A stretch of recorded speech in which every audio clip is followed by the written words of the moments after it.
જય મહાદેવ. પિતૃ દોષ એટલે શું? પિતૃ નડે કે ના નડે? પિતૃ કાર્ય કેવી રીતે કરવું અને પિતૃ કાર્ય કોને કરવું જોઈએ? શું એકલા પિતૃ કાર્ય કરી શકાય? કુટુંબનો સાથ જોઈએ કે ન જોઈએ? આવા અનેક પ્રશ્નો ચૈત્ર મહિના માટે મારી સમક્ષ આવ્યા છો. નમસ્કાર મિત્રો, હું છું આચાર્ય ડોક્ટર અજય પંડ્યા અને સત્યમ જ્યોતિષ કાર્યાલયની અંદર આપનું હાર્દિક સ્વાગત છે. મિત્રો, હિન્દુ સંસ્કૃતિને લગતા દરેક પ્રશ્નો હું આપને કરવાનું કહું છું ને આપના પ્રશ્નોનો જવાબ દેવા માટે હું પ્રયાસ કરું છું. અત્યારે જે પરમ દિવસ હોળી છે, હોલિકા દહનનો પરફેક્ટ સમય કાઢી અને મેં આપની સમક્ષ રજૂ કર્યો છે.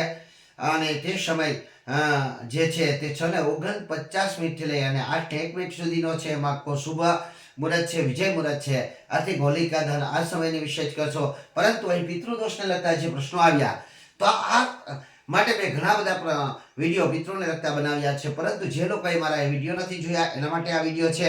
મિત્રો, ચૈત્ર મહિના આવી રહ્યો છે અને ચૈત્ર મહિનામાં મારા તો પિતૃ કાર્ય મેં તો બધા દિવસો લઈ લીધા છે અને મારી પાસે અત્યારે હવે એક પણ મુહૂર્ત બાકી નથી. દરેક મુહૂર્તો મારા પિતૃ કાર્યને મેં આપી દીધા છે. પરંતુ જે લોકો પિતૃ કાર્ય કરાવવા માંગે છે તો તેઓએ ભૂદેવો પાસે કઈ રીતે અપેક્ષા રાખીને જવું જોઈએ અને પિતૃ કાર્ય કોને કરવું જોઈએ અને પિતૃ કાર્ય શા માટે કરવું જોઈએ, આ તમામ પ્રશ્નોનો જવાબ લઈને આવ્યો છું. મિત્રો, પહેલો પ્રશ્ન એ છે કે પિતૃ નળે ખરા? બીજો પ્રશ્ન એ છે કે પિતૃ દોષ એટલે શું? પિતૃ કાર્ય કઈ રીતે કરવું? અહીંયા ઘણા લોકો એવો પ્રશ્ન કરીને બેસે છે કે અમારે પિતૃ કાર્યની અંદર શું કરવું? બરાબર વાત છે, પિતૃ કાર્યની અંદર શું કરવું? ઘણા લોકો એમ કહે છે કે નારાયણ બલિ કરી લીધી એટલે પિતૃ કાર્ય થઈ ગયું. તો શું નારાયણ બલિ એટલે પિતૃ કાર્ય કહેવાય ખરું?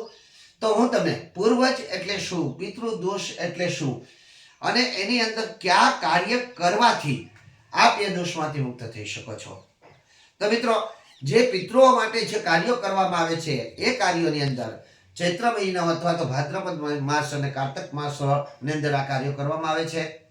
અને ભગવાન શ્રી વિષ્ણુની કૃપાથી કરીને આપના પૂર્વજો આ સમયની અંદર મુક્તિના અધિકારી બને છે.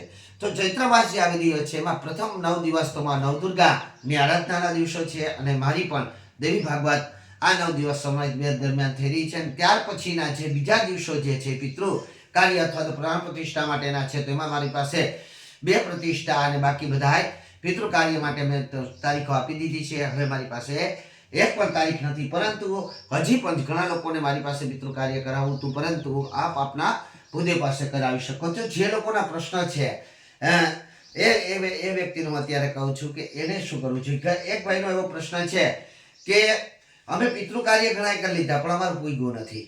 હવે પૂગ્યું નથી એની પાછળનો એ લોકોનો કાવ એવું હતું કે કોઈ ધૂણ્યું નહીં. મિત્ર, તો અહીંયા તમે પેલી વાત તો એ છે કે દિલથી કાર્ય કરો, શ્રદ્ધાથી કાર્ય કરો, આપણા ભૂદેવ ઉપર વિશ્વાસ રાખો, ઈશ્વર ઉપર વિશ્વાસ રાખો અને ધૂણવું જરૂરી નથી. તો આના માટે ધૂણવું એટલે શું એનો એક મારો વિડીયો છે, એ આપ જોજો.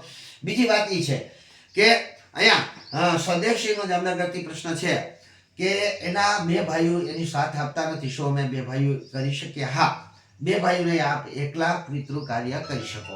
શા માટે કરી શકો એ આગળ હું કહીશ. એકલો વ્યક્તિ પિતૃ કાર્ય કરી શકે છે અને મેં આગલા વિડીયોમાં કીધેલું છે કે એકલા વ્યક્તિએ જ્યારે પિતૃ કાર્ય કર્યું ત્યારે એનું 100% રિઝલ્ટ પ્રાપ્ત થયું છે. અને જે વ્યક્તિએ સમૂહમાં કર્યું, પોતાના કુટુંબોને સાથે લઈને કર્યું, તો એને ફળ નહીવત જ મળ્યું અથવા તો નથી મળ્યું એવું પણ મારા ધ્યાનમાં આવ્યું છે. તો કુટુંબ સાથ આપે તો પિતૃ કાર્ય થાય એ પણ એક પ્રશ્ન. તો ના, પિતૃ કાર્ય તમે એકલા કરી શકો. તો અહીંયા પહેલેથી હું તમને સમજાવું છું કે શું કરવું જોઈએ. હવે પિતૃ કાર્ય માટે શું કરવું જોઈએ? તો પિતૃ કાર્ય માટે તો કે પ્રેત બલિ છે, ભૂત બલિ છે, કાગ બલિ છે, નાગ બલિ છે, નીલોદ્રા શ્રાદ્ધ છે, આ બધા એના કાર્યો છે અને કાર્ય અંતે નારાયણ બલિ કર્મ કરવું. હવે પ્રેત બલિ, ભૂત બલિ, કાગ બલિ, નાગ બલિ, નીલોદ્રા અને નારાયણ બલિ આ બધા પિતૃ કાર્ય કરી શકાય. તો શા માટે અને તમારે શું કરવું જોઈએ? મિત્રો, પહેલા તો તમારે ભૂદેવ પાસેથી, તમારા જે બ્રાહ્મણ છે એની પાસેથી પહેલા એ નક્કી કરવું જોઈએ કે તમારે પિતૃ દોષ છે. તો પિતૃ દોષ છે તો તમારા જે પિતૃ છે એ કઈ યોનિની અંદર છે એ પહેલા તો જાણવું જોઈએ. હવે તમે કહો કે એ કઈ રીતે જાણી શકાય? તો કે એક ગણિત જ હોય. જેમ 12 પંચા કોઈને પૂછો તો એ 5મા ધોરણનો પણ વિદ્યાર્થી હશે તો એ 60 કહેશે, કદાચ 12મા ધોરણ વિદ્યાર્થી હશે તો પણ 60 કહેશે અને ગ્રેજ્યુએટ હશે તો પણ 60 કહેશે. અને અમેરિકામાં પૂછો તોય 60 કહેશે, ગુજરાતમાં પૂછો તો પણ 60 કહેશે, તામિલનાડુમાં જઈને પૂછો તો પણ 60 કહેશે. કદાચ એનો શબ્દ અલગ હોય પણ એનો 60 જવાબ આવે છે. એમ એક કુંડલીને આધીન એનો જે ગ્રહોની ચાલ હોય એ ગ્રહો પરથી જે ભૂદેવોને કુંડલી ગુણ પ્રશ્ન કુંડલી કે જન્મ કુંડલી જોતા આવડે છે એનો એક નિશ્ચિત જ હોય, એનું ગણિત જ હોય. એ ગણિત પ્રમાણે આપણે કહી શકીએ કે આ પિતૃદોષમાં છો. હવે પિતૃદોષ એટલે શું? હવે પેલી વાત સમજો કે આ પિતૃદોષ એટલે શું? તો કે પિતૃદોષ એટલે તમારા પિતૃનો દોષ, નહીં કે તમારો કોઈ દોષ નથી, પિતૃઓનો દોષ. તો હવે તમે એમ કહો પિતૃદોષ તો અમને કેમ નડે? શું અમને પિતૃ નડે? ના મિત્રો, પિતૃ નથી નડતા તમને, પરંતુ પિતૃઓના કર્મ તમને નડે છે. હવે તમારે વાત સમજવી તો એવી રીતે સમજો કે જેમ તમે તમારા પૂર્વજોના, તમારા દાદા પરદાદાની માલ મિલકત સમેત સંપત્તિ જમીન જાયદાદ વગેરે જે લીધી છે, એનો અર્થ તમે એમ સમજો કે જે મિલકત જે છે તમારી પાસે તમારા દાદાની કે પરદાદાની, એ તમારી પાસે એનું પુણ્ય છે. પરંતુ એ જીવાત્માએ જે આપણે પ્રાપ્ત કરવા માટે કુકર્મ કર્યા હતા, ખોટું કાર્ય કર્યું હતું, દુષ્ટ કર્મ કર્યા હતા. આપણી ગરુડ પુરાણ એમ કહે છે કે પાદ્યમ તો શીર્ષાહ, પગના તળિયાથી માંડીને માથાના વાળ સુધી જે મનુષ્ય પાપ કરે છે એમાંથી 96% પાપ મનુષ્ય પોતાના પરિવાર માટે કરે છે. અને જે પરિવાર માટે પાપ કરેલા હોય તો જેમ પુણ્યના અધિકારી તમે બન્યા છો એમ તમે પાપના અધિકારી પણ બનો છો. ફોર એક્ઝામ્પલ એવી રીતે તમને સમજાવું કે અહીંયા માની લ્યો કે એક દાદા છે તમારા, એના 1, 2 અને 3 દીકરા છે. આની પાસે 300 વીઘા જમીન હતી, તો એ દરેકના ભાગમાં 100 વીઘા જમીન આવી. પણ જે પહેલા નંબરના દાદા છે એને ત્યાં 2 દીકરા છે, બીજા નંબરના દાદા છે એને ત્યાં 4 દીકરા છે, અને ત્રીજા નંબરના જે દાદા છે એને ત્યાં તો કે 5 દીકરા છે. તો આ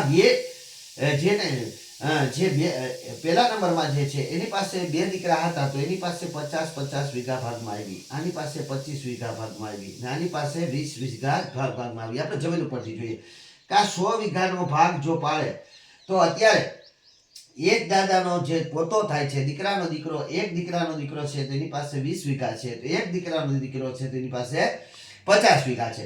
એટલે અહીંયા તમે એમ સમજી શકો કે એક જણા પાસે 20% પુણ્ય છે અને એક જણા પાસે 50% પુણ્ય છે. તો અહીં 30%નો ડિફરન્સ આવ્યો, 30%નો ફરક આવ્યો. તો એવી જ રીતે આ દાદાના જે 100 પાપ હતા, આ 100 પાપ હતા, એ 100 પાપમાં પણ આ દીકરા પાસે 20% પાપ છે અને આ દીકરા પાસે 50% પાપ છે અને આની પાસે 25% પાપ છે.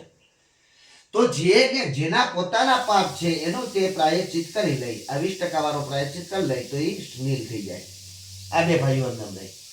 તો હવે તમને એવું કહે છે કે તો શું આપણા પૂર્વજો મૂર્ખા હતા કે એ લોકો એમ કહેતા કે કુટુંબને ભેગું કરવું જોઈએ અને કુટુંબ ભેગું કરે કુટુંબ પાણી આપે તો થાય ના તે ના, એવું ન હતું. પરંતુ વાતને મેં એક ખૂબ સુંદર વિડીયો બનાવ્યો છે કે નિવેદ એટલે શું? ગણાય કે અમારે નિવેદમાં ચોખા જ ધરાય, કોઈ કે અમારે લાપસી થાય, પણ એની પાછળનું કારણ શું છે તો જુઓ.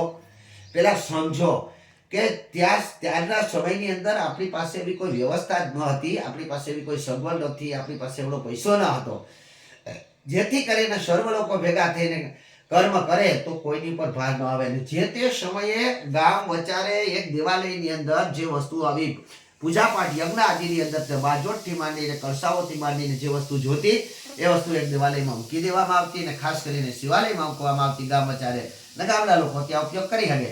એટલે તો કે ગામ લોકોએ ક્યાં કર્મ કરવું તો કે શિવાલયે કરવું, એક પ્રથા બની ગઈ હતી. પરંતુ હકીકત આવું નથી. તમે 3 ભાઈઓ છો અને ત્રણેય જો કોઈ પાસેથી 5,000 રૂપિયા ઓછીલા લીધા છે, વટલાભાઈ આપી દીધા તો વટલાભાઈ નથી દેવાના, 2 ભાઈઓને આપવાના થશે. એમ તમે તમારા પૂર્વજોના ઋણમાંથી મુક્ત થઈ જાઓ એટલે તમારા પિતૃ જે હતા જેનો દોષ હતો એનો જે દોષરૂપી ઋણ તમારી પર જેટલો પાપ હતો એ પાપમાંથી તમે મુક્ત થઈ ગયા એટલે તમને પિતૃનો કોઈ પણ દોષ નડે નહીં.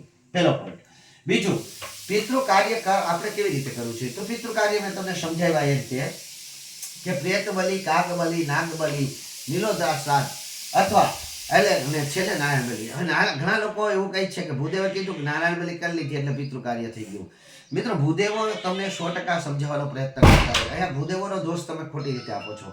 કારણ કે મેં ઘણી વખત મને પણ એવું થઈ ગયું કે શું ભૂદેવો એ કોઈ ખરાબ ખોટે રસ્તે ચલાવી દીધા? ના, પરંતુ આપ લોકોને જે સલાહ આપેલી હોય એ સલાહ અનુસરવા. આપે તો માત્ર એક જ દિવસની અંદર કર્મ કરી નાખવું છે. પ્રેત બલિ હવારે, નાગ બલિ થઈ જાય, નારાયણ બલિ થઈ જાય, બધું થઈ જાય, નીલોદ્રા શ્રાદ્ધ થઈ જાય, અશક્ય છે. તમે ક્યારે આવું ન કરી શકો? તમે એક વિચાર કરી લેજો કે તમે 3 સમય જમો છો, અમને બધા એમ કહે કે આ માહિયા ના ઘડા ના બધું ભેગું કરી નાખો. શક્ય નથી મિત્રો. આ બધું ખાલી પછી એક ખાલી આપણા મનને દિલાસો દેવાની વાત છે. કારણ કે પ્રેત બલિમાં જેટલો સમય જોઈએ છે, નાગ બલિમાં જેટલો સમય જોઈએ, કાગ બલિમાં સમય જોઈએ, અને છેલ્લે નારાયણ બલિમાં જે સમય જોઈએ એ સમય તો જોઈએ જ. તો પછી આપ કઈ રીતે કરી શકો? જ્યારે આ કર્મ જ તમારે 24-25 કલાકનું થાય તો તમે આખા દિવસની અંદર 8 કલાક સખત બેસી લ્યો તો કઈ રીતે થાય? એટલે આ કર્મ જો આ 5 વસ્તુ તમે કરતા હોય તો ખરેખર 3 દિવસની કર્મ થાય. અને એમાં પણ પ્રેત બલિ અને ભૂત બલિ હું હંમેશા માટે રાત્રિના કરું છું. રાત્રિમાં એમાં કોઈ દોષ નથી. પ્રેતો અને ભૂતોનું આગમન રાત્રે જ હોય છે. કોઈ ભૂદેવો અને મનની અંદર એવો સંદેહ હોય કે રાત્રે કરે છે તો રાત્રે જ મેં એવું સંશોધન પણ કરેલું છે અને રાત્રે કરવાથી જ મારા યજમાનોને ફાયદો મળે છે. તો પ્રેત વાત એ આવી કે પ્રેત યોનિમાં અમારે પ્રેત બલિ કરવી પડશે, કાગ બલિ કરવી પડશે, નાગ બલિ કરવી પડશે, નીલોદ્રાસ સાત કરવો પડશે. એ કઈ રીતે? તમે જે તમને કીધું કે આપના ભૂદેવને એ પૂછો કે તમારા પિતૃ ક્યાં યોનિમાં છે, એના મૃત્યુ પરથી અને તમારી કુંડળીમાં જે ગ્રહોની ચાલ છે, અત્યારે પ્રશ્ન કુંડળીમાં ગ્રહોની ચાલ છે, અથવા તો તમારા સૌથી નાના બાળકને કુંડળીમાં જે ગ્રહોની ચાલ છે એ ઉપરથી નક્કી થાય કે તમારા પૂર્વજ કઈ યોનિમાં હશે અત્યારે. તો ખાસ કરીને અહીંયા પ્રશ્નનો કુંડળીનો જવાબ લઈ લેવો. કારણ કે 4 વર્ષ 5 વર્ષ પહેલા જો તમારા પૂર્વજો પ્રેત યોનિમાં હતા તો એ કદાચ એને તમે છોડાવ્યા નહીં તો એનાથી મોટી જેલ થઈ ભૂત યોનિમાં ગયા હોય, કદાચ પિશાચ યોનિમાં ગયા હોય, કદાચ નાગ યોનિમાં પણ ગયા હોય. આથી કરી પ્રશ્ન કુંડળી અનુસાર ભૂદેવની સલાહ અનુસાર જ ચાલુ. બીજા નંબરની અંદર નારાયણ બલિ એટલે પિતૃ કાર્ય નથી. તો નારાયણ બલિ એટલે શું મિત્રો? નારાયણ બલિ એટલે પિતૃ કાર્ય નહીં, પરંતુ ભગવાન નારાયણ એક જ ભગવાન છે, ભગવાન વિષ્ણુ. અત્યારે જે કલ્પ ચાલે છે એમાં વિષ્ણુ પાસે ભગવાનનું પદ છે અને ભગવાનના ચરણોમાં કાંઈ પણ અર્પણ કરો એટલે નારાયણ બલિ. નારાયણ બલિ મેં એવું કીધું છે કે 3 વર્ષે દરેક મનુષ્ય પોતાના ઘરના આંગણે કરવું જોઈએ. ભગવાન નારાયણને એવું કહેવું છે કે પ્રભુ હું મનુષ્ય અવતાર છું અને આ મનુષ્યની અંદર મારાથી જાણતા અજાણતા અનેક પાપો થતા છે. આ સર્વ પાપોનો હું વિનાશ કરું છું અને સર્વ પાપોમાંથી મને મુક્તિ અપાવજો. એટલા માટે હે પ્રભુ હું આપણા ચરણોમાં આ સર્વત્ર અર્પણ કરી રહ્યો છું. એમ કરી આપણા પાપોની મુક્તિ માગી લેવી.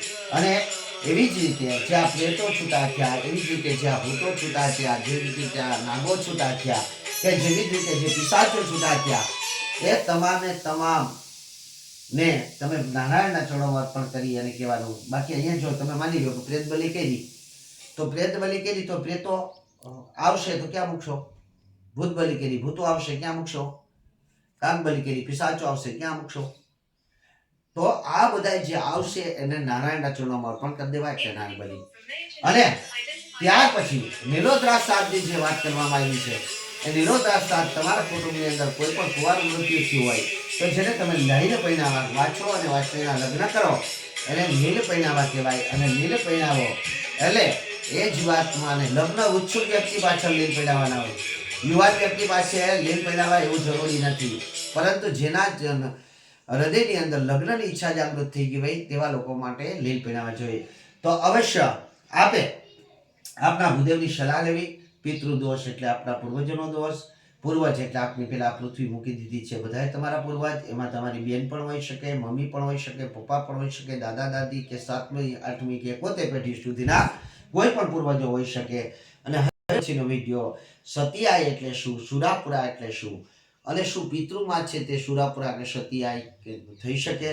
અવશ્ય જોજો. અને હજી સુધી મારી YouTube channel doctor Ajay Pandya અને સત્ય સાથને તમે સબસ્ક્રાઇબ ન કરી હોય તો સબસ્ક્રાઇબ કરી લો, બેલ આઇકનનો બટન દબાવી દો અને સાથે સાથે આપના સ્નેહીજનો સુધી પણ આ વિડીયો મોકલજો જેથી કરી એ પણ આ વાતને જાણી શકે.